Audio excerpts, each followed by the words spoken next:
الشيطان الرجيم. بسم الله الرحمن الرحيم. إن الذين توفاهم الملائكة ظالمي أنفسهم قالوا فيم كنتم قالوا كنا مستضعفين في الأرض قالوا ألم تكن أرض الله واسعة فتهاجروا فيها فأولئك مأواهم جهنم وساءت مصيرا إلا المستضعفين من الرجال والنساء والولدان لا يستطيعون حيلة ولا يهتدون سبيلا.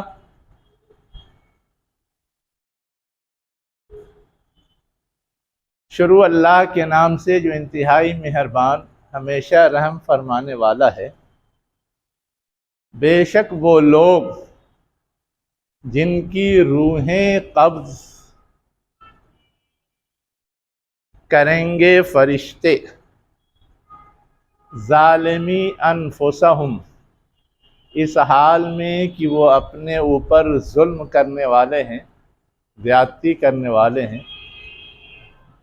قالوا فیما کنتم، پوچھیں گے کہ تم کس حال میں تھے۔ قالو، تو لوگ جواب دیں گے ہم زمین میں کمزور بنا دیے گئے تھے۔ فرشتے کہیں گے کیا اللہ کی زمین کشادہ نہیں تھی کہ تم اس میں ہجرت کر جاتے؟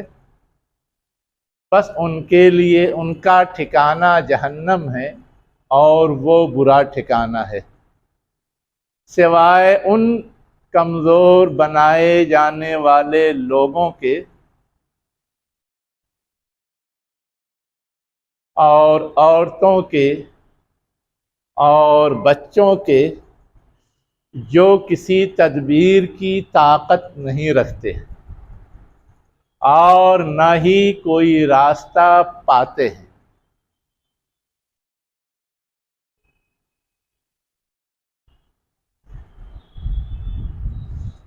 یہاں اصلاً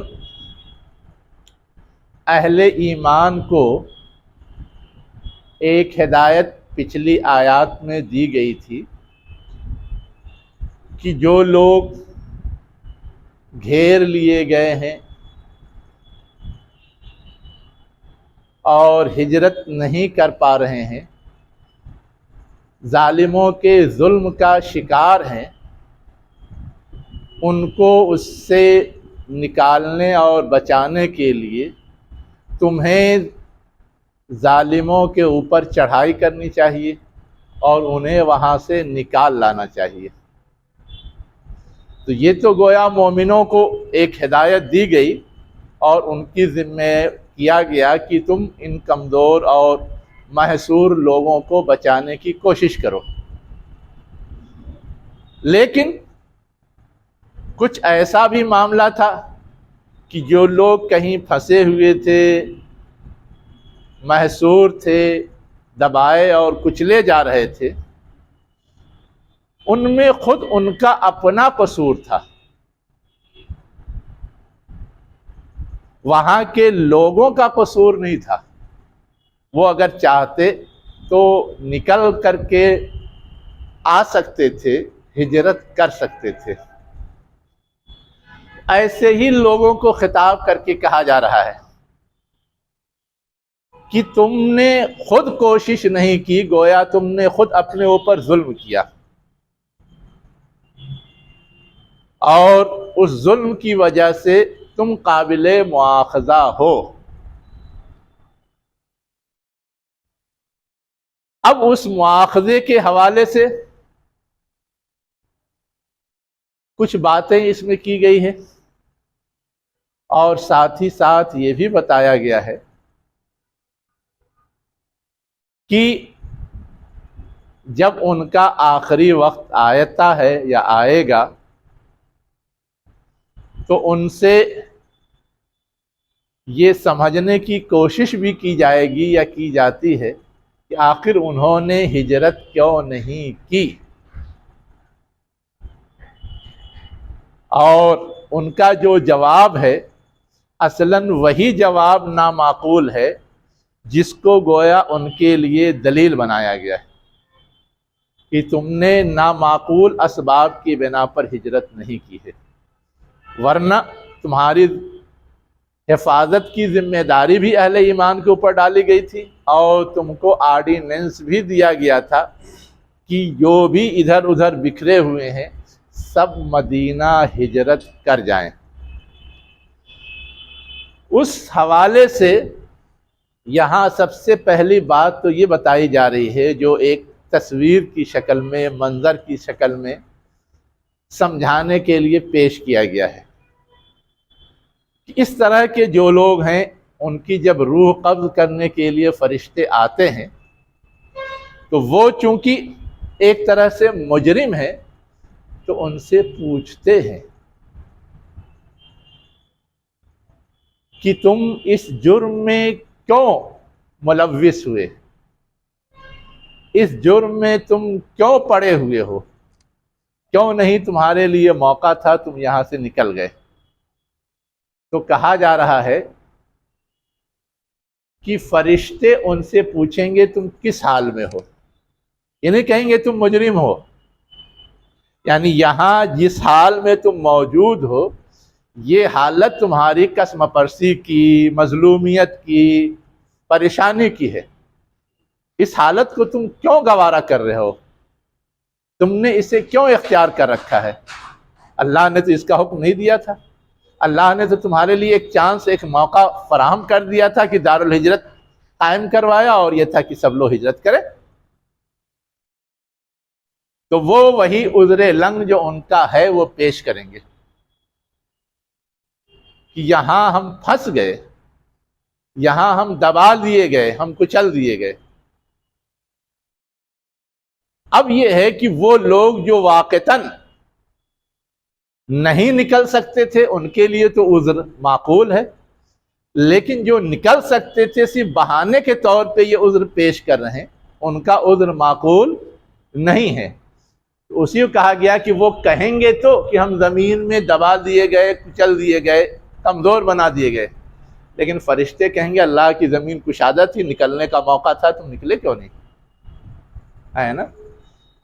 اگر نکلتے تو اللہ تعالیٰ نے تمہاری نجات کا سامان کر دیا تھا، نہیں نکلے تو گویا تمہیں اپنے زمین سے، اپنے مکان سے، اپنے رشتہ داروں سے، اپنی بستی سے محبت تھی، تم نے اللہ کے حکم پر اس کو ترجیح دی، گویا تمہارے اندر واقعی حقیقی ایمان نہیں پایا جاتا، اس لیے تم سب کیا ہو؟ جہنمی ہو۔ اور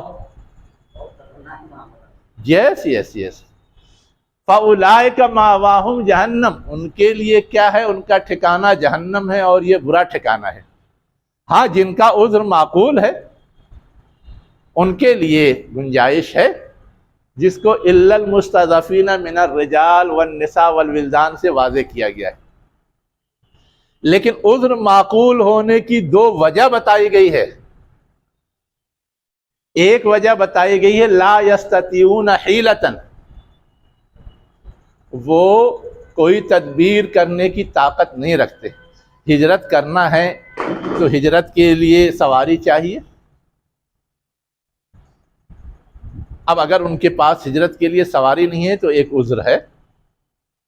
ہجرت کرنا ہے تو ان کے لیے منزل تک پہنچانے والا کوئی گائیڈ چاہیے،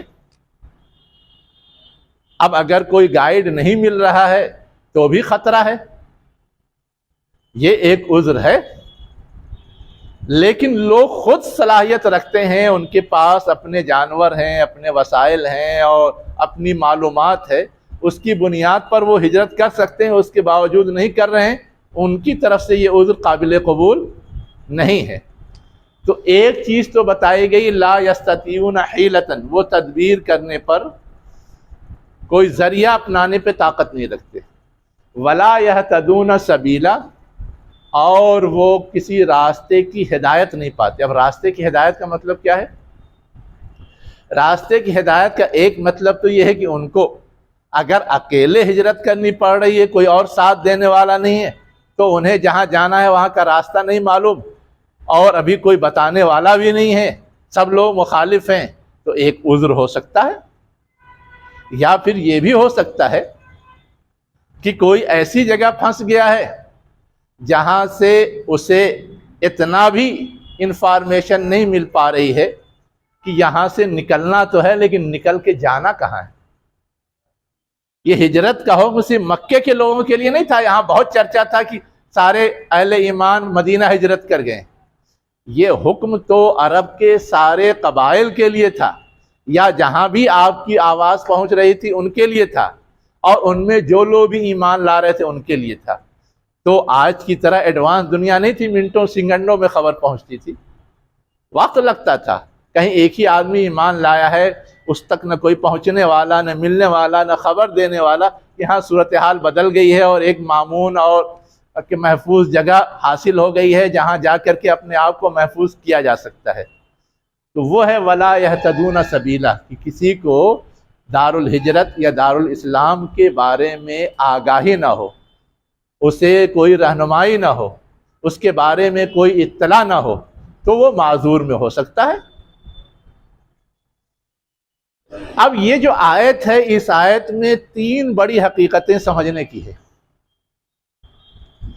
ایک تو یہ ہے کہ ہم لوگوں نے یہ پڑھا ہے کہ موت کا ٹھیکہ تو ایک فرشتے کو دیا گیا ہے۔ کون ہے؟ ملک الموت کون ہے؟ ایک فرشتے ہیں، ان کا نام ہے نا کچھ؟ اسرافیل علیہ السلام تو سور پھونکنے کے لیے ہے، عزرائیل علیہ السلام۔ اب وہ ملک الموت ہیں، لوگوں کی روح قبض کرتے ہیں، لیکن یہاں تو کہا جا رہا ہے توفاہم الملائکہ، ایک نہیں بہت سارے۔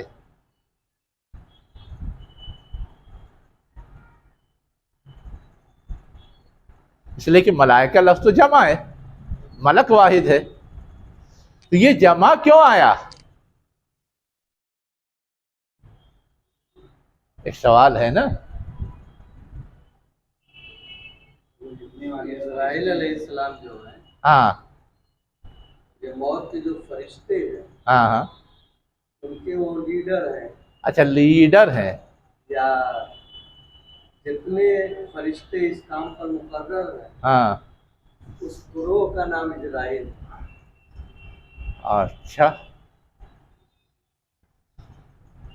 دونوں کے لیے دلیل چاہیے کہ اسرائیل ایک فرشتے کا نام نہیں ہے، ایک گروہ کا نام ہے۔ یہ چیز کہیں بھی قرآن، حدیث یا پچھلی آسمانی کتابوں میں ہو تو ایک درجے میں سمجھا جا سکتا ہے۔ عموماً اب تک ہم لوگ جتنا پڑھتے لکھتے آئے ہیں وہ تو یہ کہ کوئی ایک ذات ہے جس کا نام اسرائیل ہے۔ ہم لوگوں نے تو ہی پڑھا سمجھایا آج تک۔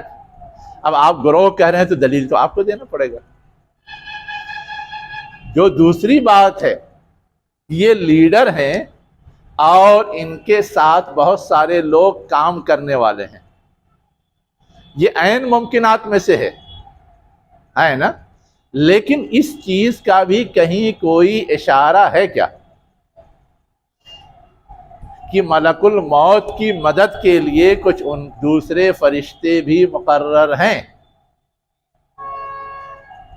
قرآن میں، حدیث میں یا کہیں اور؟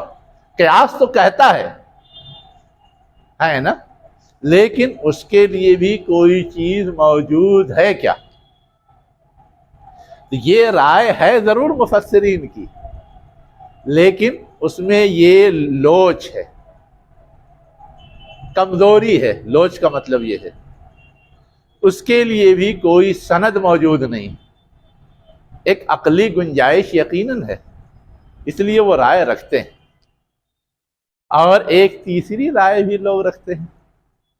تیسری رائے رکھتے یہ ہیں کہ جس طرح کسی محترم شخصیت کو ہم واحد کے بجائے جمع کی شکل میں خطاب کرتے ہیں، ویسے ہی ملک الموت بھی ایک محترم فرشتے ہیں، اس لیے ان کو جمع کی شکل میں پیش کیا گیا ہے۔ ایسا بھی ہوتا ہے، لیکن یہ بھی ایک عقلی ہی توجیہ ہے، اس کے لیے بھی کوئی باضابطہ سند نہیں ہے۔ اب اس میں ہم کو کون سا بہتر لگتا ہے وہ ہم سوچ سکتے ہیں، لیکن جو دوسری رائے ہے وہ زیادہ قرین قیاس لگتی ہے، اس لیے کہ ہم عمومی طور پہ یہ جانتے ہیں کہ فرشتوں کے ذمے جو کام ہیں ان کے کاموں کو انجام دینے میں ان کے معاون اور مددگار بھی بہت سارے ہیں، جو بہت سارے واقعات فرشتوں یا ان کے کاموں کے سلسلے میں بیان ہوئے ہیں وہاں ایسا ملتا ہے، اس لیے وہ رائے کچھ بہتر لگتی ہے۔ ٹھیک ہے، لیڈر والی۔ دوسری بات جو اس میں سمجھنے کی ہے وہ یہ ہے کہ یہ بات جو کہی گئی کہ وہ کمزور بنا دیے گئے تھے، اس کی شناخت اور اس کی پہچان کیسے ہوگی؟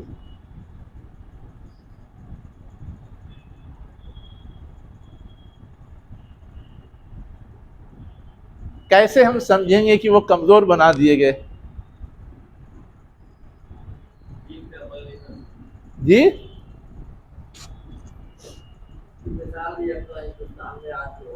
اچھا، اس کی مثال یہ ہے، یہاں تو آپ کو سب آزادی حاصل ہے، بولیے، پڑھیے، لکھیے، جو چاہیے وہ کیجیے۔ ہاں ہاں ہاں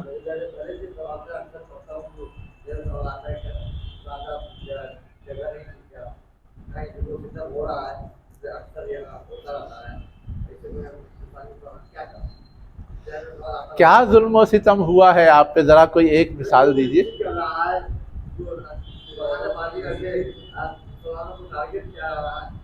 ہاں کیا ٹارگیٹ کیا گیا ہے؟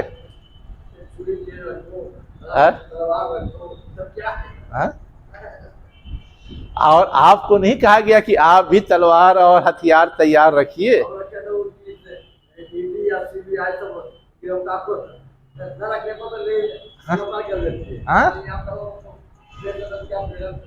ان میں سے کسی کو تو گرفتار نہیں کیا گیا تھا۔ اگر یہی کرائیٹیریا ہے تو جن کے حوالے سے کہا جا رہا ہے کہ وہ مستضعفین ہیں، ان میں سے کسی کو گرفتار کیا گیا تھا، قید کر کے جیل میں رکھا گیا تھا؟ جس وقت یہ ہجرت کا حکم دیا گیا اس وقت تو کوئی گرفتار بلا نہیں تھا۔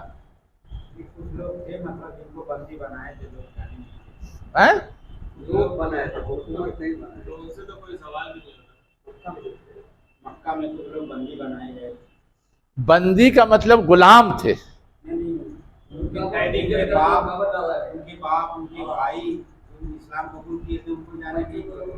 بچوں کو روک رہے تھے، ہے نا؟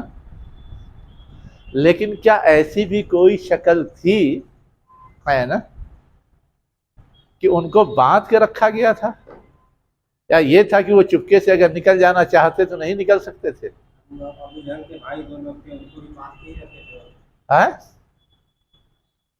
ابو جہل کے بھائی کو باندھ کے رکھا تھا، دیکھیے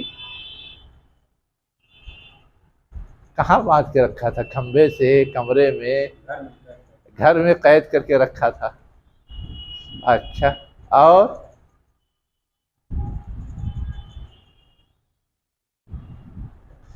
بیسک چیز جو سمجھنے کی ہے وہ یہ ہے کہ ہر انسان اپنے جملہ معاملات میں آزاد ہے، ہر انسان، کیا مسلم کیا کافر، کیا بڑا کیا چھوٹا، وہ کیا کھاتا ہے، کیا پہنتا ہے، کیا کہتے ہیں عقیدہ رکھتا ہے، کیا وہ محنت مزدوری کرتا ہے، کماتا ہے، ہر معاملے میں آزاد ہے، کسی کو کسی کا پابند نہیں بنایا گیا ہے۔ یہ جو حکومتیں ہوتی ہیں یہ تو صرف اجتماعی معاملات کو ہینڈل کرنے کے لیے ہوتی ہیں، یا آپس میں کچھ مسائل کھڑے ہو جائیں تو اس کو کنٹرول کرنے کے لیے ہوتی ہے۔ ان کو یہ اختیار ہرگز نہیں ہوتا کہ وہ کسی سے زبردستی کوئی دین منوائیں،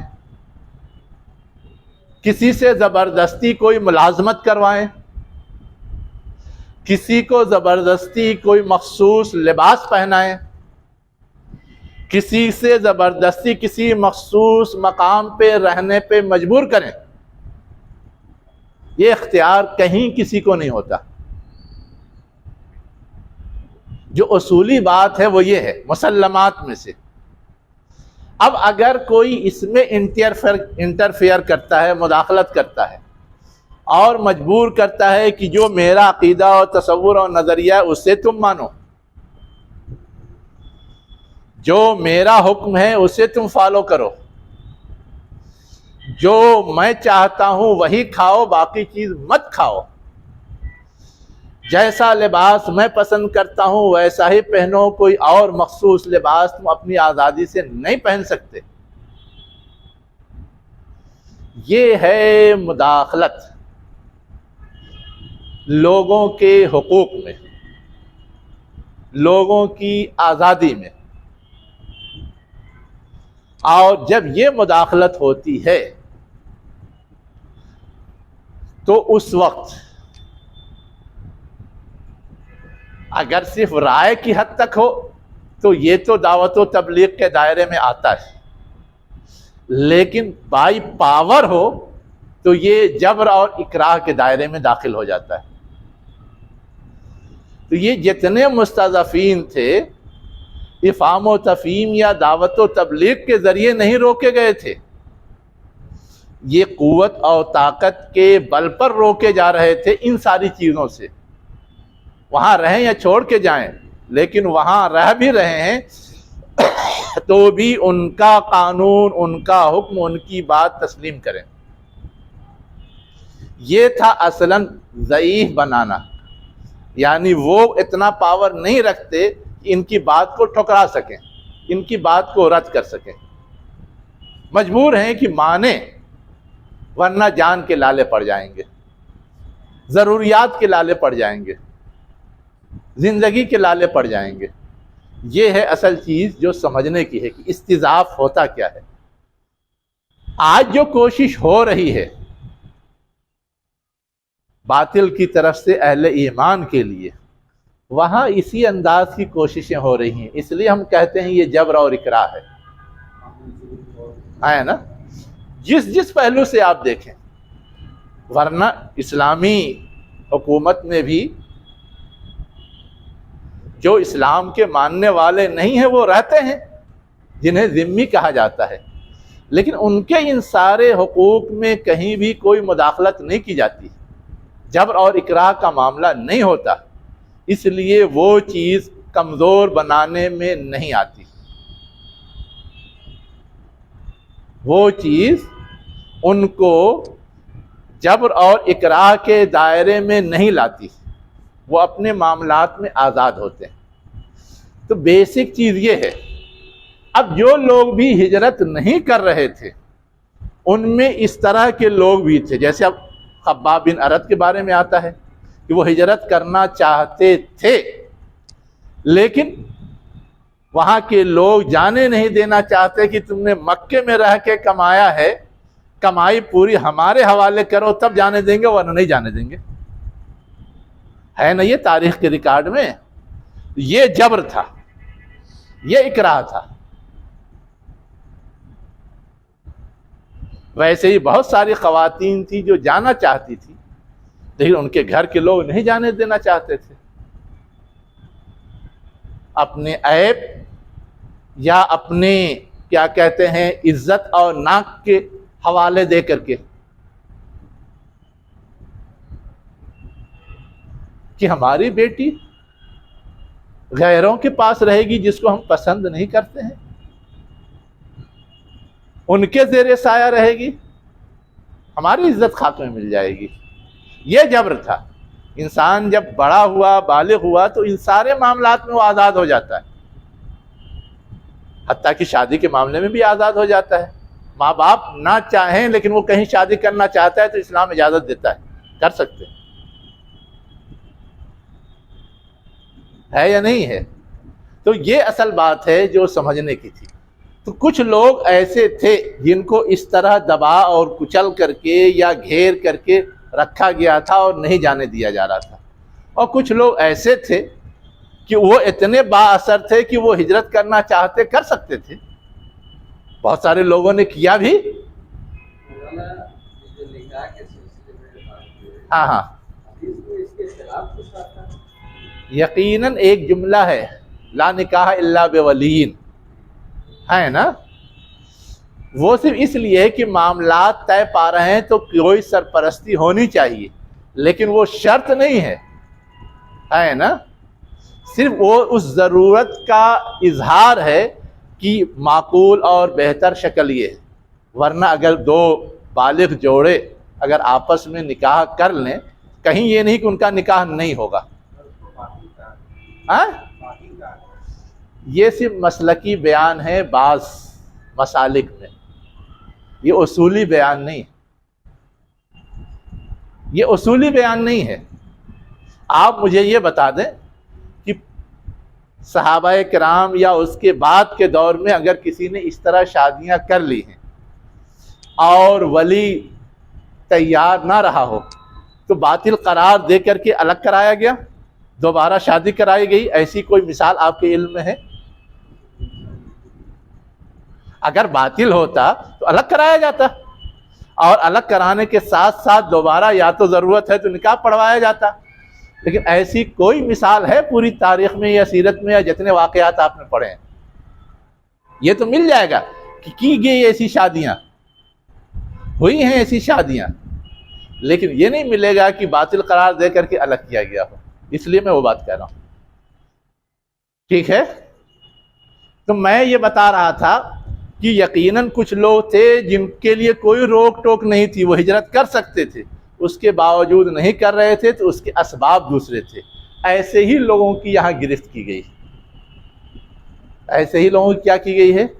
گرفت کی گئی ہے، اور کہا گیا کہ وہ قابل مواخذہ ہے۔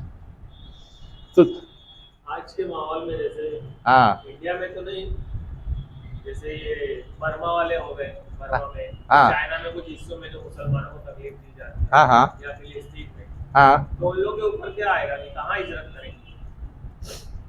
میں نے کیا کہا؟ دو شرط ہے یہاں،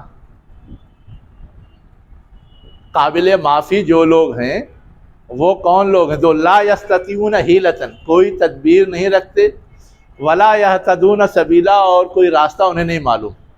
تو دنیا میں کوئی ملک اگر قبول کرنے کے لیے ان کو تیار ہے تو وہاں جا سکتے۔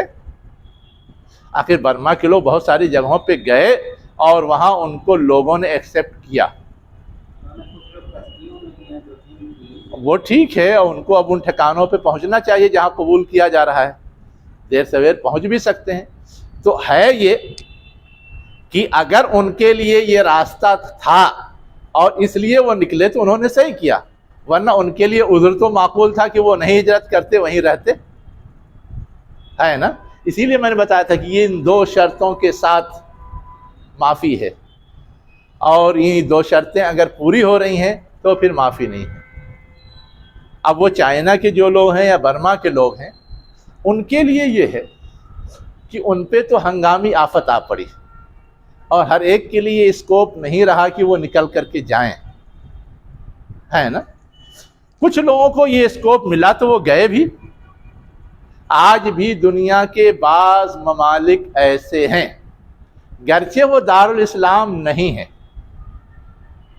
لیکن ان کی اپنی ضرورت ہے جس کے لیے وہ باہر کے لوگوں کو آسانی سے قبول کرتے ہیں، جس میں سر فہرست آسٹریلیا ہے، جہاں کوئی بھی کبھی جائے شہریت حاصل کرنا چاہے بڑی آسانی سے شہریت مل رہی تھی۔ اب جا کر کے ادھر 2-3 سالوں سے کورونا کے بعد سے وہاں سختی ہو گئی، ورنہ اگر پہلے سے ان کو اندازہ ہو تو وہ جاتے وہاں عافیت سے رہتے۔ اس برما کی پوزیشن سے تو وہ اچھا تھا، دارالاسلام ہم نہیں کہتے، یا آج بھی بہت سارے لوگوں کو شہریت ملتی ہے کینیڈا میں، ہزاروں لوگ گئے، آج کی ڈیٹ میں بھی جا رہے ہیں، چاہے ان کے مقاصد جو بھی ہوں۔ آپ کو شاید سن کر کے تعجب ہوگا، جو رپورٹ آئی ہے کہ NRC کے شوشہ چھوڑنے کے بعد سے ہے نا 25,000 سے زیادہ لوگوں نے ہندوستان کی شہریت چھوڑی ہے اور دوسرے ملک کی شہریت اختیار کی، اور یہ جو دوسرے ملک سے آنے والوں کو شہریت دینے والے تھے ان کی تعداد 2500 بھی نہیں۔ ہاں، اب وہ جس چکر میں بھی گئے ہو لیکن گئے ہے نا، تو دروازے کچھ نہ کچھ کھلے ہوئے ہیں۔ اب جس کو اس طرح کا چانس مل سکتا ہے وہ جا سکتے ہیں۔ مطلب اگر وہ چانس ملے تو ہم کو جانا چاہیے۔ ہم کو اگر ہم کو اگر یہاں سے مامون جگہ ملتی ہے تو بالکل جانا چاہیے، کوئی اس میں حرج نہیں ہے، لیکن بہت سارے مسائل کو دیکھنا بھی چاہیے، اس لیے کہ مدینہ جو دارالہجرت تھا وہاں اہل ایمان تھے تو بہت سارے مسائل کنٹرول میں تھے کہ باہر سے آنے والوں کے لیے وہاں رہنے سہنے اور آپسی معاشرت قائم کرنے کے لیے کوئی پریشانی نہیں تھی، ہے نا۔ لیکن آج جو لوگ اپنا ملک چھوڑ کر کے دوسرے ملکوں میں جاتے ہیں وہاں کچھ مسائل ایسے آتے ہیں جس کا حل نہیں ہے ابھی تک۔ جا تو ضرور رہے ہیں، آسٹریلیا، کینیڈا، امریکہ، لندن سب جا رہے ہیں، لیکن وہاں کیا ہے، جو معاشرتی معاملات ہیں شادی بیاہ کے، جو معاشرتی معاملات ہیں حسب نسب کے، وہ سب کے سب ڈسٹرب رہتے ہیں، وہ سب کے سب کیا رہتے ہیں، ڈسٹرب رہتے ہیں۔ تو اب جہاں مجبوری ہے وہاں تو یہ ساری چیزیں گوارا کی جائیں گی، لیکن جہاں مجبوری نہیں ہے وہاں حتی المقدور ان ساری چیزوں کو باقی رکھنے کی کوشش کی جائے، اس لیے کہ اس کی اپنی ایک اہمیت ہے، اس کا اپنا ایک مقام ہے نا۔ تو وہ دروازہ کھلا ہوا ہے، کسی نے منع نہیں کیا، لیکن ان سارے مسائل کو بیلنس کرتے ہوئے کوئی فیصلہ کرنا چاہیے۔ ہاں، میں وہی کہہ رہا ہوں، ان سارے مسائل کو دیکھتے ہوئے فیصلہ کرنا چاہیے کہ اس میں کون سی چیز قابل ترجیح ہے اور کون سی چیز نظر انداز کرنے کے قابل ہے۔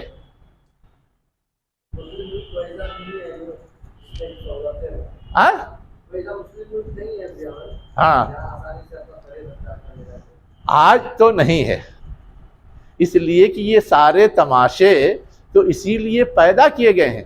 معلوم ہے آپ کو، جنگ عظیم دوم سے پہلے، جنگ عظیم دوم جو پچھلی صدی میں لڑی گئی ہے، اس سے پہلے دنیا میں کہیں کسی پر کوئی پابندی نہیں تھی، کوئی سرحد کی پابندی نہیں تھی کہ کوئی کسی ملک میں جانا چاہے، رہنا چاہے، آنا چاہے تو وہ اجازت لے تو جائے گا۔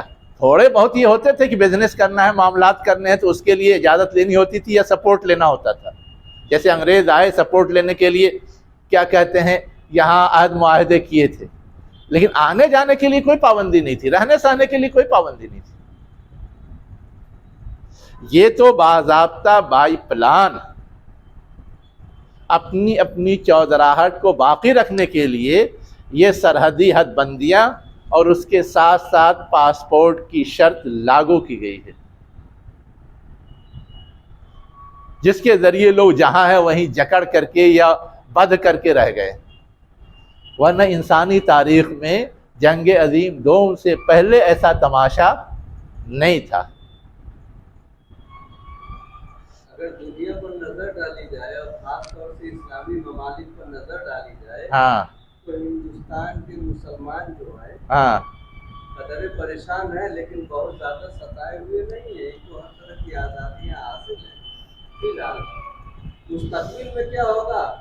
تسلی کے لیے تو یہ بات یقیناً صحیح ہے، تسلی کے لیے یہ بات تو یقیناً صحیح ہے نا، کہ ظاہری طور پر ہم اور آپ اس طرح سے دبائے اور کچلے نہیں جا رہے ہیں جس طرح سے بہت ساری جگہوں پر ہمیں اور آپ کو نظر آتا ہے نا۔ لیکن ایک تو ہوتا ہے سلو پوائزن اور ایک ہوتا ہے ہائی پاور پوائزن. تو جو ہمیں بگڑی ہوئی صورتحال دنیا میں کہیں نظر آتی ہے وہ ہائی پاور پوائزن ہے، اور یہاں جو معاملہ ہے وہ سلو پوائزن ہے. یہاں کیا ہے؟ سلو پوائزن ہے. ہمیں اس کا احساس نہیں ہے، اس لیے ہم یہ کہتے ہیں کہ بڑی اچھی حالت میں. حالانکہ عملی بات یہ ہے کہ ہم اچھی حالت میں نہیں ہیں، ہم اچھی حالت میں نہیں ہیں. میں صرف 2 باتیں آپ کے سمجھنے کے لیے بتاتا ہوں کہ کیوں ہم اچھی حالت میں نہیں. پہلی بات تو یہ ہے کہ مسلمان کی سب سے پہلی آئیڈینٹی توحید سے ہے. کس سے ہے؟ توحید سے ہے. توحید کے معاملے میں مسلمانوں کی کنڈیشن کس حد تک گری ہے؟ جب مسلمان یہاں آیا اور آج کی پوزیشن دونوں کا موازنہ ہونا چاہیے. پہلے تو ہم یہ کہتے تھے کہ اللہ کے علاوہ نہ کسی کو محترم ٹھہرایا جا سکتا ہے، نہ کسی کو سلامی دی جا سکتی ہے، نہ کسی کے سامنے جھکا جا سکتا ہے. اور آج وہ لوگ جو اس فکر کے علم بردار تھے وہاں دھڑلے سے سب ہو رہا ہے. ہمارے مدارس،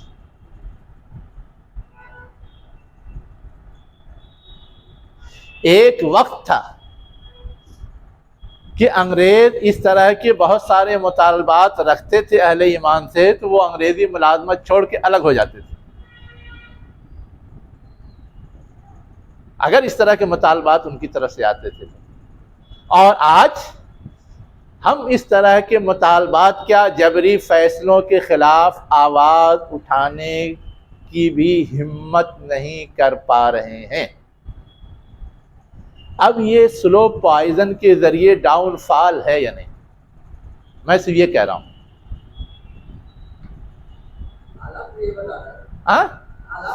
حالات بھی یہ بتا رہے ہیں. تو ایک مثال تو یہ ہو گئی. دوسری مثال جو ہے وہ یہ ہے کہ ہر ایک کو جو مذہبی آزادی حاصل تھی تو مذہب کے دائرے میں جتنی چیز آتی ہے ساری آزادی حاصل تھی. لیکن آج صورتحال کیا ہے؟ انگریزوں نے مسلم پرسنل لا کے ذریعے بہت ساری آزادی یوں ہی چھین لی تھی. پرسنل لا کا مطلب کیا ہے؟ شخصی قانون، یعنی اجتماعی طور پہ کوئی قانون اسلام کا قابل تسلیم نہیں ہے. صرف انسان کے جو شخصی معاملات ہیں اس قانون کو انگریزوں نے کسی حد تک تسلیم کیا تھا. تو آدھے سے زیادہ تو اسی وقت کاٹ دیا گیا تھا، آدھے سے زیادہ اسی وقت کاٹ دیا گیا تھا. اور عملی بات بھی ہے، عملی بات بھی ہے. فار ایگزامپل ہمارا مذہب یہ کہتا ہے کہ ہم سودی لین دین نہیں کریں گے، ہے نا؟ ہمیں اس سے پاک معیشت چاہیے. لیکن ہمیں آج کی گورنمنٹ اس کی اجازت دینے کے لیے تیار نہیں. ہماری کتنی درخواستیں پڑی ہوئی ہیں.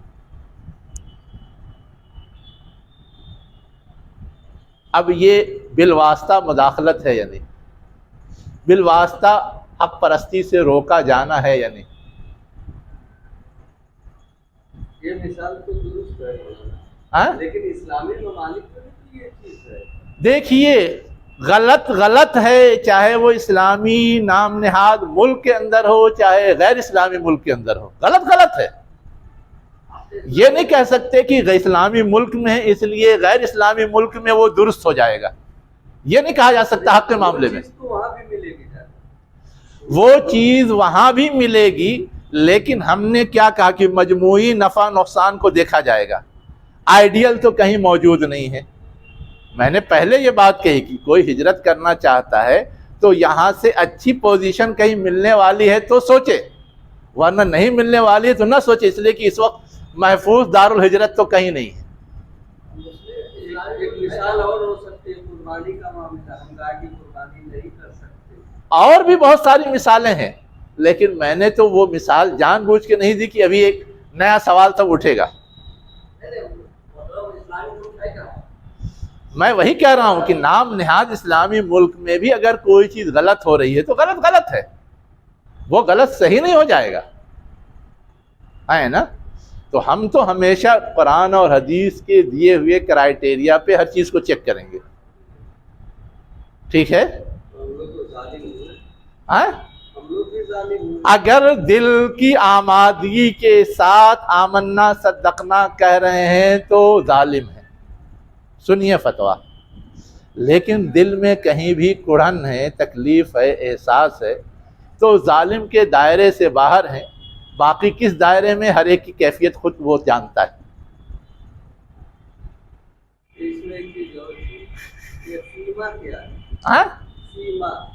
ہاں یہ بات سمجھ میں آ گئی نا؟ ہاں اب یہ فی ما کیا ہے؟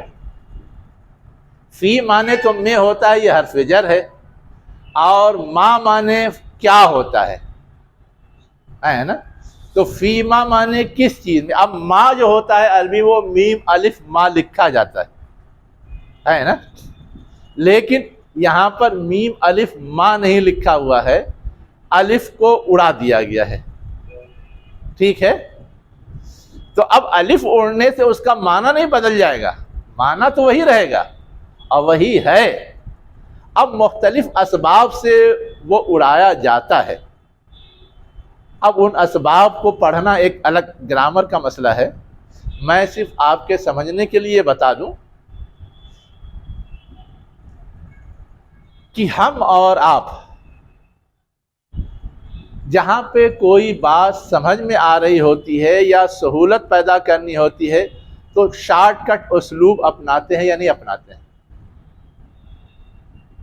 ہے نا؟ تو وہ شارٹ کٹ اسلوب کی دین ہے، چاہے وجہ سمجھ میں آ رہی ہو بات اس کی وجہ سے شارٹ کٹ اسلوب اپنایا گیا ہو یا سہولت پیدا کرنے کے لیے اپنایا گیا ہو۔ اب ہم لوگ ڈو ناٹ کو ڈونٹ لکھتے ہیں، معنی تو دونوں کا ایک ہی ہوتا ہے، شارٹ کٹ ہے، لکھنے کی سہولت کے لیے ہے،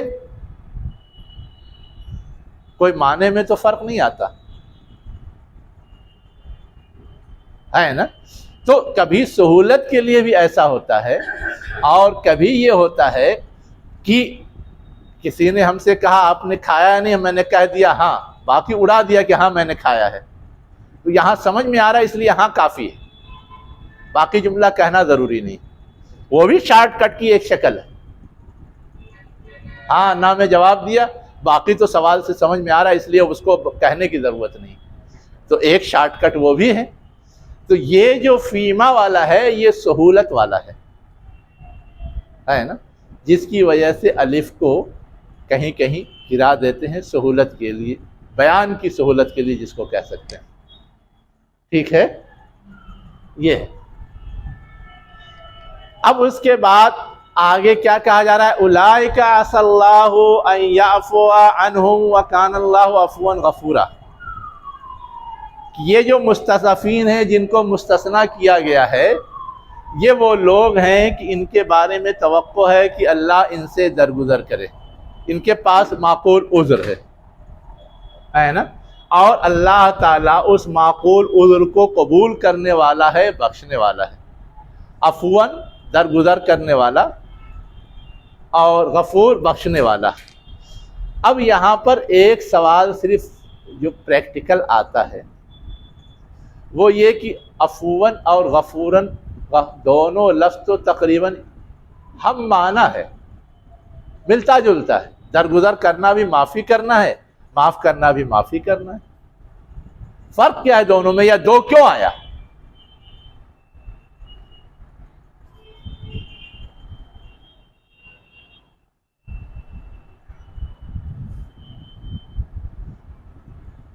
غور کیا اس پہ کبھی؟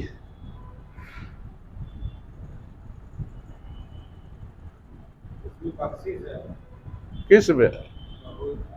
غفور میں بخشش ہے کا مطلب یہ کہ کوئی غلط حرکت کر دی ہے نا، اب اس پر آپ کو معاف کر دیا گیا. ہاں، پھر کیا نظر انداز کرنا ہوا؟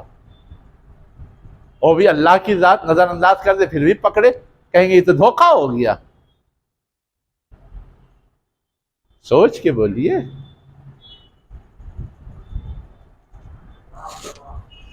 معاف تو معاف، درگزر تو درگزر.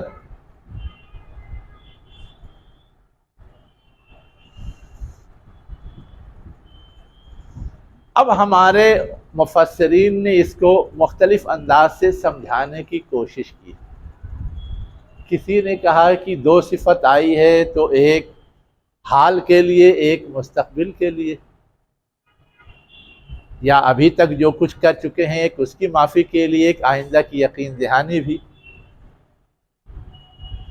آئندہ کی یقین دہانی کا مطلب ہے کہ مجبوراً رکے ہوئے ہیں، آئندہ بھی اس بات کا امکان ہے کہ وہ کچھ نہ کچھ غلط حرکت میں مبتلا ہوں گے، تو اللہ تعالیٰ اس سے بھی ان کے عذر کی وجہ سے پیشگی ان کو گویا بشارت دے رہا ہے کہ اس طرح کی غلطیاں تمہاری کیا ہیں، معافی کے دائرے میں کنسیڈر کی جا رہی ہیں. تو عفواً کا مطلب لیتے ہیں مستقبل والا، اور غفوراً کا مطلب لیتے ہیں ماضی والی حرکت جو کر چکے اس کو معاف کر دیا، ڈھانک دیا. ایک تو اس انداز سے ہمارے مفسرین سمجھانے کی کوشش کرتے ہیں.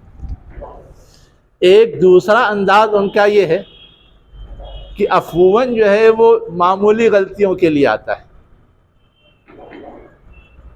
ہے نا، معمولی غلطیوں کو یوں بھی نظر انداز کر دیا جاتا ہے. اور غفوراً جو ہے سنگین غلطیوں کے لیے ہے، جس کو آسانی سے نظر انداز نہیں کیا جاتا، لیکن اگر کوئی عذر ہو تو اللہ اس کو بھی نظر انداز کر دے گا. اب ہم تو کہتے ہیں گناہ کبیرہ بہت سارا ہے، لیکن اللہ نے یہ بھی تو ڈکلیئر کیا کہ شرک کے علاوہ سب معاف کر دوں گا.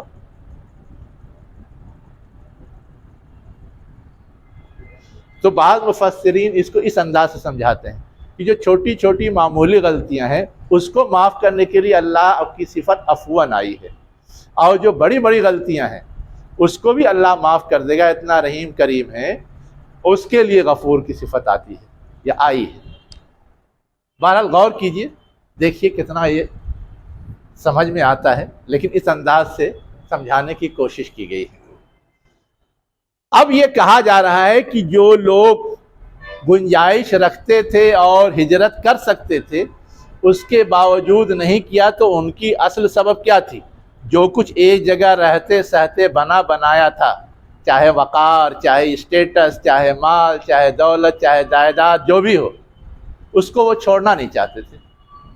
اس کے اسیر تھے، اس کے قیدی تھے، اس کی محبت کے گر میں گرفتار تھے، اس لیے نہیں چھوڑنا چاہتے تھے. اللہ تعالیٰ کہہ رہا ہے کہ یہ ایسی چیز نہیں ہے کہ اس کی وجہ سے اللہ کے آرڈر کو نظر انداز کیا جائے. کیا ان کو معلوم نہیں کہ جو شخص اللہ کے راستے میں ہجرت کرے گا یا کرتا ہے، یجد فی الارض مراغما کثیرا، وہ زمین میں تو ڈھیروں پسندیدہ چیز پاتا ہے، چاہے وہ مال ہو چاہے وہ اسباب ہو، وسعتن، اور کشادگی پاتا ہے. ایک محلے ایک گاؤں میں وہ رہ رہا ہے نا، اور اللہ کی زمین اتنی کشادہ ہے کہ ابھی لوگ اس کی پناہیوں کو پا ہی نہیں سکیں. کہاں کس کو کب کیا ٹھکانہ مل جائے گا کوئی سمجھ سکتا تھا؟ پہلے تو صرف 3 بر اعظم تھے، بعد میں 5 ہوئے، 6 ہوئے، اب تو 7 بر اعظم چل رہا ہے، اور 8واں ٹھکانہ بھی ڈھونڈنے کی کوشش ہو رہی ہے کہ چاند پہ جا کے آباد ہوا جائے گا. یہ سب تو اللہ کی کائنات میں ہمارے لیے کشادگی ہی ہے نا، اور بھی کتنی کشادگی ہو سکتی ہے. تو تو وہی اللہ تعالیٰ کہہ رہا ہے کہ اللہ تعالیٰ کی طرف سے اتنی کشادگی کے امکانات موجود ہیں، اس لیے بندھ کے نہیں رہنا چاہیے تھا. وَمَن يَخْرُجْ مِن بَيْتِهِ مُهَاجِرًا إِلَى اللَّهِ وَرَسُولِهِ، اور یہ بھی یاد رکھنا چاہیے کہ جو اپنے گھر سے اللہ کی خاطر ہجرت کر گیا، رسول کی خاطر ہجرت کر گیا اور اسے موت لاحق ہو گئی، اس کو ہجرت کا ثواب ملے گا۔ ثم يدركه الموت، اسے موت نے پکڑ لیا، فقد وقع اجرہ علی اللہ وکان اللہ غفورا رحیما، اللہ کیا بخشنے والا اور رحم کرنے والا ہے۔ بخشنے والا کا مطلب پچھلی جو تاخیر کی ہے اس نے ان غلطیوں کو بخشنے والا ہے، اور رحیم اس لیے کہ اس نے ہمت کر کے قدم اٹھایا، چاہے منزل مقصود کو نہیں پہنچ سکا لیکن وہ اللہ کی رحمت کا حقدار ہے۔ یس لوگ سفر کی شعبت کی وجہ سے بھی جلدی ہمت نہیں کرتے نا، اس لیے کہا گیا ہے یہ چیز بھی کوئی ایسی معقول رکاوٹ نہیں ہے۔ اس کے بعد ایک اگلی چیز بتائی جا رہی ہے، جب سفر کا ذکر آ گیا ہے تو سفر کے حوالے سے کہ سفر میں بہت ساری پریشانیاں ہوتی ہیں لیکن اللہ نے بہت ساری رعایتیں بھی رکھی ہیں، اس لیے سفر سے گھبرانا نہیں چاہیے۔ وَإِذَا ضَرَبْتُمْ فِي الْأَرْضِ، جب تم زمین میں چلو، فَلَيْسَ عَلَيْكُمْ جُنَاحٌ، تو تم پر کوئی گناہ نہیں ہے، أَن تَقْصُرُوا مِنَ الصَّلَاةِ، کہ تم نماز کو کم کر دو، یعنی قصر نماز پڑھ سکتے ہیں، یہیں سے قصر۔ إِنْ خِفْتُمْ أَن يَفْتِنَكُمُ الَّذِينَ كَفَرُوا، اگر تمہیں اندیشہ ہو کہ وہ لوگ جو کافر ہیں وہ تمہیں فتنے میں ڈال دیں گے۔ فتنے میں ڈال دیں گے کا مطلب کیا ہے؟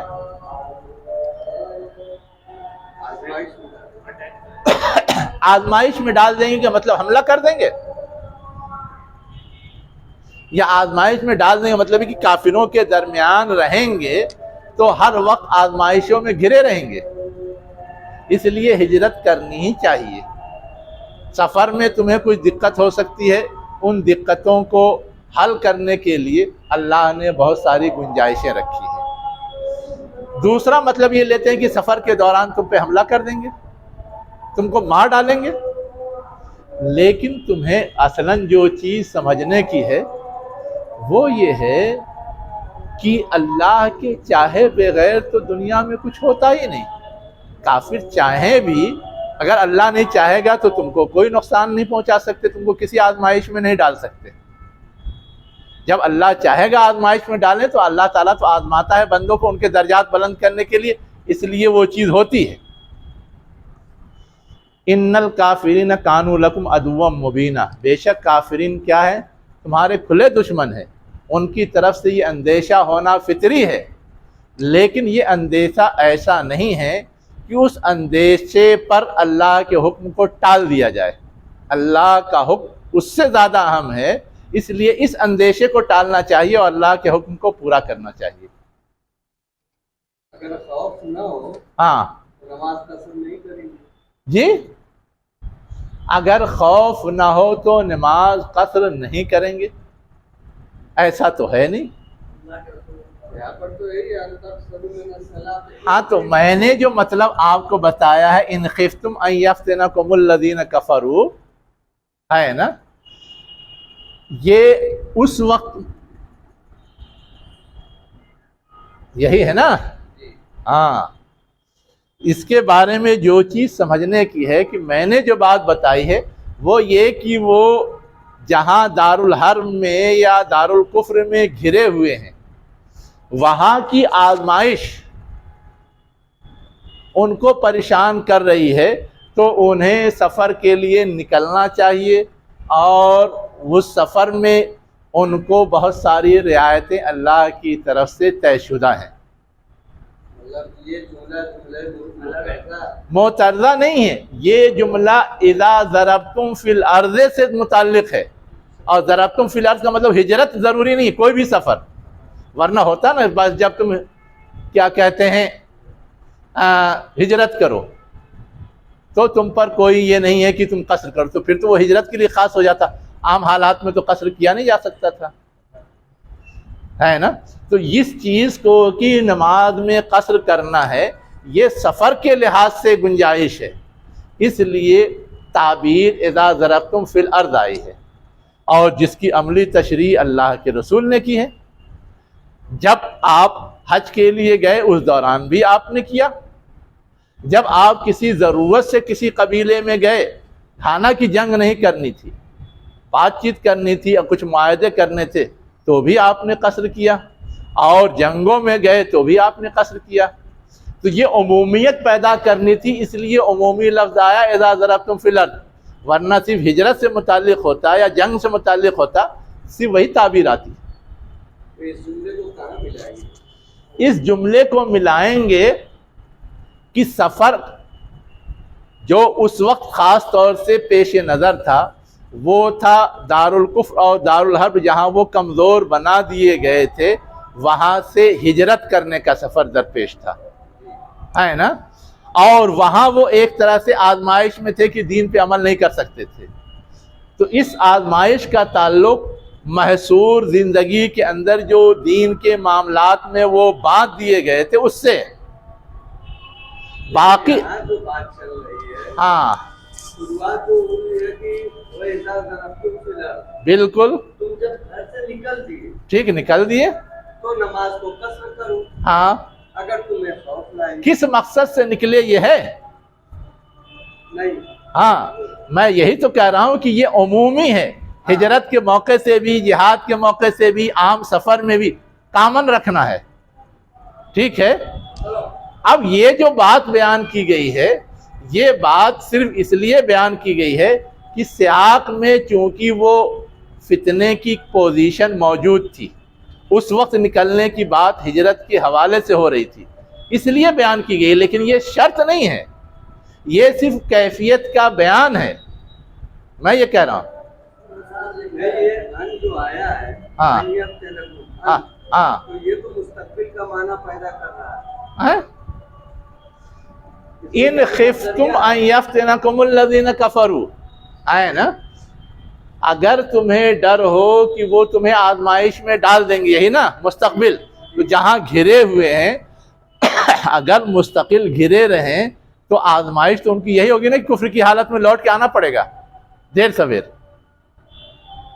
اسی کی طرح اشارہ، ابھی کفر کی حالت تک نہیں پہنچے ہیں، بہت ساری چیزیں کر پا رہے ہیں، بہت ساری چیزیں پہلے آنا چاہیے کہ اگر تمہیں خوف ہے ہاں کہ تم کو آزمائش میں ڈالیں گے ہاں تو تم سفر کرو، یہ ٹھیک، بات پہلے دو آیت میں آ چکی ہے، ہاں ابھی وہی چیز آ رہی ہے۔ اصل میں ہے یہ کہ شرط پہلے آئے یا بعد میں آئے اس سے کوئی فرق نہیں پڑتا، شرط شرط ہے نا؟ ہاں کچھ کہہ رہے ہیں؟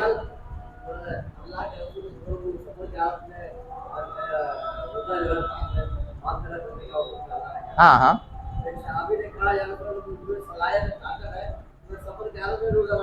ہاں ہاں نہیں، میں اصل میں جو چیز کہتا ہوں کہ یہ چیز شرط کے طور پہ نہیں بیان ہوئی ہے، یہ چیز صرف سچویشن کے طور پہ بیان ہوئی ہے، حالت کے طور پہ، کہ تمہیں اس وقت سفر کی حاجت یا ضرورت کس لیے؟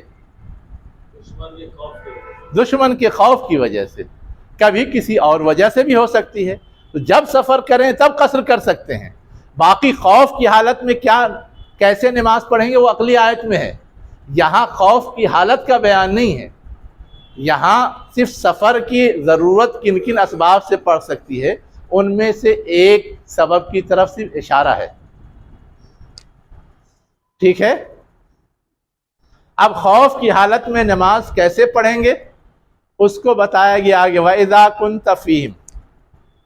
اب خوف کی حالت میں جہاں تک نماز پڑھنے کا تعلق ہے اس کے 7 طریقے احادیث میں آئے ہیں، 1 2 نہیں، 7 طریقے، تنہا بھی پڑھ سکتے ہیں سچویشن اگر ایسی ہو تو، الگ الگ گروپوں کی شکل میں بھی پڑھ سکتے ہیں، ایک ساتھ جماعت سے پڑھنے کی گنجائش ہو ویسے بھی پڑھ سکتے ہیں، آدھی جماعت بنانی ہو جو یہاں دیا گیا ہے ویسے بھی پڑھ سکتے ہیں، ایسے 7 طریقے بیان ہوئے ہیں یہاں۔ ہاں اب یہاں پر جو بات بتائی گئی وہ اصلاً ایک خاص چیز کی طرف اشارہ ہے کہ بعض مواقع ایسے ہوتے ہیں کہ وہاں لوگ یہ چاہتے ہیں کہ کسی مخصوص محترم شخصیت کی امامت میں یا اقتداء میں نماز پڑھیں، جیسے حضور کے رہتے سب چاہتے تھے کہ حضور کی اقتداء میں نماز پڑھیں، تو اس وقت کیسے اس چیز کو ممکن بنایا جائے کہ حالات پر بھی کنٹرول رہے اور ہر ایک کو اقتداء کا موقع بھی مل جائے،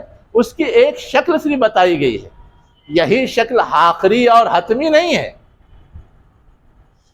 اسی لیے حضور کو خطاب کر کے آئے جب تم ان میں ہو، یعنی تمہاری حیثیت ایسی ہے کہ لوگ تم کو چھوڑ کے الگ کسی اور کی امامت میں نماز پڑھنا پسند نہیں کریں گے، تو تم ہی امامت کرو اور نماز کیسے پڑھاؤ وہ دے۔ تو جب تم ان کے درمیان ہو فَأَقَمْتَ لَهُمُ الصَّلَاةَ، تو ان کے لیے نماز قائم کرو۔ فَلْتَقُمْ طَائِفَةٌ مِّنْهُمْ، تو ان میں سے ایک گروہ تمہارے ساتھ کیا ہو، کھڑی ہو۔ وَلْيَأْخُذُوا أَسْلِحَتَهُمْ، اور اپنا اسلحہ بھی ساتھ رکھے۔ جنگ میں تو ہنگامی حالات پیدا ہو جاتے ہیں، اسلحہ چھوڑ کے کرنے میں کچھ مسائل کھڑے ہو سکتے ہیں۔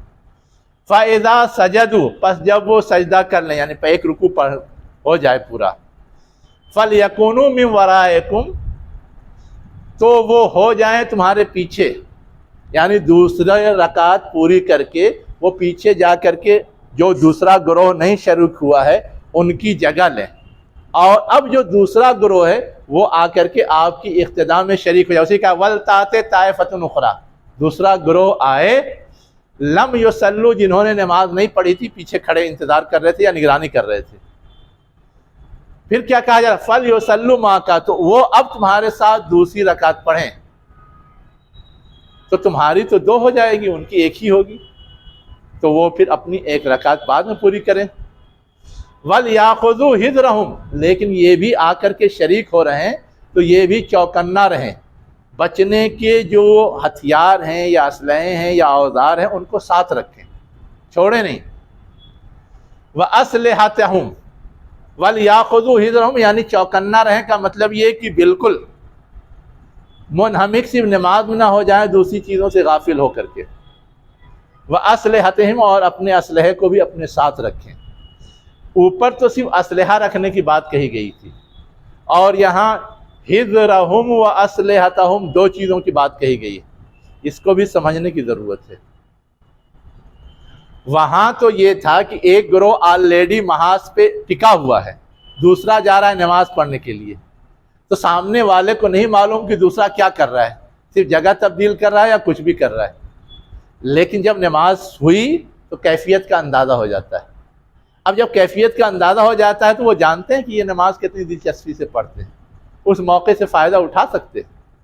تو اب دوسرا گروہ جب آ رہا ہے اور سچویشن ہلکی سی چینج ہو گئی ہے تو ان کو ہتھیار رکھنے کے ساتھ ساتھ چوکنا رہنے کے لیے بھی ہدایت دے دی گئی۔ یہ ہے اصل وجہ۔ جیسی نماز ہم لوگ پڑھتے ہیں ویسی نماز پڑھنا ہاں، جیسی نماز ہم لوگ پڑھتے ہیں مطلب ہم لوگ ادھر ادھر دیکھتے رہتے ہیں، تو ادھر ادھر نہیں دیکھنا ہے، صرف خطرے کو، ذہن ادھر ادھر گھومتے رہتا ہے۔ ہاں ہم کو صرف خطرے کی فکر کرنی ہے، حذرکم، خطرے کی فکر کرنی ہے۔ ہم لوگ خطرے کی فکر تھوڑا کرتے ہیں، ہم لوگ تو دنیا گھومتے رہتے ہیں۔ ٹھیک ہے، جیسے عبادت ہے، ہاں فکر کرنا نماز کیا ہوتا ہے، یہ بھی عبادت ہے۔ وہ تو ہے ہی۔ آخر خطرے کی فکر ہی میں تو یہ ہے کہ اگر آپ نماز پڑھ رہے ہیں، کوئی موذی جانور گزرے تو آپ مار سکتے ہیں۔ خطرے سے بچنے ہی کے لیے تو یہ آپ کی نماز ڈسٹرب نہیں ہوگی، سامنے سے کوئی گزر جائے اس کو روک بھی سکتے ہیں، ہے نا۔ تو یہ سب گنجائشیں اسی لیے ہے نا۔ وَدَّ الَّذِينَ كَفَرُوا، کیوں یہ ہدایت دی گئی کہ چوکنا بھی رہیں، ہتھیار بھی رکھیں؟ وہ لوگ جو کافر ہیں وہ چاہتے ہیں کہ ذرا غافل ہو تم اپنے اسلحے سے، وَأَمْتِعَتِكُمْ، اور اپنے سامان سے، فَيَمِيلُونَ عَلَيْكُمْ مَيْلَةً وَاحِدَةً، تو وہ ایک بارگی تمہارے اوپر ٹوٹ پڑے، مائل ہو جائیں، جھک جائیں، ٹوٹ پڑے۔ وَلَا جُنَاحَ عَلَيْكُمْ، اور تم پر کوئی حرج نہیں ہے، إِن كَانَ بِكُمْ أَذًى مِّن مَطَرٍ، اگر تمہارے ساتھ بارش کی کوئی تکلیف ہو، یعنی بارش کی وجہ سے کوئی زحمت ہو، او کنتم مرضی، یا تم کیا ہو، مریض ہو، ان تضعوا اسلحتکم، کہ تم اپنے اسلحے رکھ دو۔ یعنی یہ جو کہا گیا اسلحے ساتھ رکھو، یہ ہارڈ اینڈ فاسٹ اصول نہیں ہے۔ جن کو کوئی مجبوری ہے، جیسے بیماری ہے نا، یا بارش کی وجہ سے ہتھیار کے خراب ہو جانے کا ڈر، اب بہت ساری چیزیں ایسی ہوتی ہیں کہ پانی لگ جائے تو خراب ہونے لگتی ہیں، تو اب اس طرح کے ڈر کی وجہ سے اس کو رکھا جا سکتا ہے، البتہ چوکنا رہنا ضروری ہے۔ وخذوا حذرکم ان اللہ اعد للکافرین عذابا مہینا، اللہ نے کافروں کے لیے رسوا کن عذاب تیار کر رکھا ہے، یعنی تم اپنی احتیاط کرو، ہے نا، اللہ تمہاری حفاظت کرے گا، اور کافرین اگر کچھ غلط اقدام کریں گے تو ان سے نمٹنے کا ٹھیکہ تو اللہ نے خود لے رکھا ہے، وہ ان کو ایسا عذاب دے گا کہ وہ رسوا ہو کر کے رہیں گے۔ اب یہاں پر ایک دو باتیں اور سمجھنے کی ہے، اس کے بعد بات ختم ہو جائے گی۔ ایک بات تو یہ سمجھنے کی ہے کہ یہ جو آخری آیت میں ہمیں اور آپ کو حکم دیا گیا ہے کہ خوف کی حالت میں، جنگ کی حالت میں بھی نماز جماعت سے پڑھنی ہے، جماعت کا اہتمام کرنا ہے، تو جماعت کے ساتھ نماز کی اہمیت اس سے سمجھ میں آتی ہے۔ ہم لوگ عام حالات میں جماعت کو نیگلیکٹ کرتے ہیں، اور یہاں جنگ کی حالت میں بھی اصل جو طریقہ ہے اس کو ملحوظ رکھنا، جس قدر ممکن ہو اس قدر ملحوظ رکھنے کی ہدایت ہے۔ دوسری چیز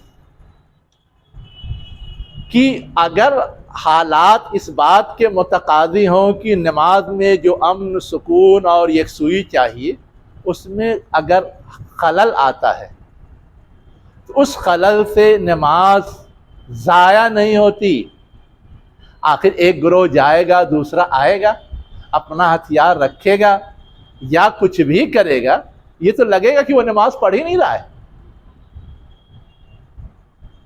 ہے نا، یا جماعت سے نماز ہو ہی نہیں، جیسے عام معمولات ہیں ویسے ہی ہو رہا ہے، لیکن اس کے باوجود، یا جو امامت کر رہا ہے وہ ایک رکوع پڑھ کر کے کچھ دیر تک بیٹھا ہوا ہے، پیچھے والے دوسری رکعت پوری کر رہے ہیں۔ پہلے رکوع میں تو اس طرح امامت کرنے والے کو یہی ہے نا کہ ایک رکوع پڑھایا، وہ بیٹھا انتظار کرے گا یا کھڑا انتظار کرے، ہاں، اور دوسرے جو پیچھے تھے وہ اپنی دوسری رکعت پوری کر کے جائیں گے۔ جو طریقہ پورا ہے وہ یہ ہے۔ تو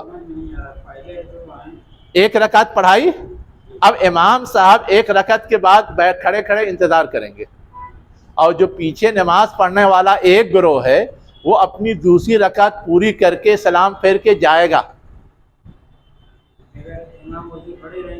یس یس یس، ہاں، پھر جو دوسرا گروہ ہے وہ آئے گا اور شریک ہوگا، تو امام دوسری رکعت پڑھا رہا ہوگا اور پیچھے والے کی وہ پہلی رکعت ہوگی۔ اب دو رکعت پہ امام تو سلام پھیر دے گا اور پیچھے والے کھڑے ہو کر کے اپنی دوسری رکعت پوری کریں گے۔ اب اس پورے میں آپ دیکھیے، امام کے ساتھ ایک ہی رکعت ان کی ہو رہی ہے، اور امام دوسرے گروپ کے لیے کچھ دیر کھڑا ہو کے انتظار کر رہا ہے۔ اب یہ سب نماز کے جو عام معمولات ہیں اس سے میچ نہیں کھاتے۔ جیسے امام سے پہلے رکوع سجدہ نہیں کرنا، ہاں، رکوع سجدہ سب پہلے دوسری رکعت پوری کر کے جا رہے ہیں۔ میں وہی کہہ رہا تھا کہ عام حالات میں تو ان سارے تقاضوں کو پورا کرنا ضروری ہوتا ہے، لیکن خاص حالات میں یہ پوری گنجائش موجود ہے کہ اس طرح کی چیزیں نماز کو متاثر نہیں کرتی۔ جو سمجھنے کی چیز تھی وہ یہ تھی، باقی اور بہت ساری چیزیں خود غور کیجیے، انشاءاللہ معلوم ہوگا۔ وآخر دعوانا ان الحمدللہ۔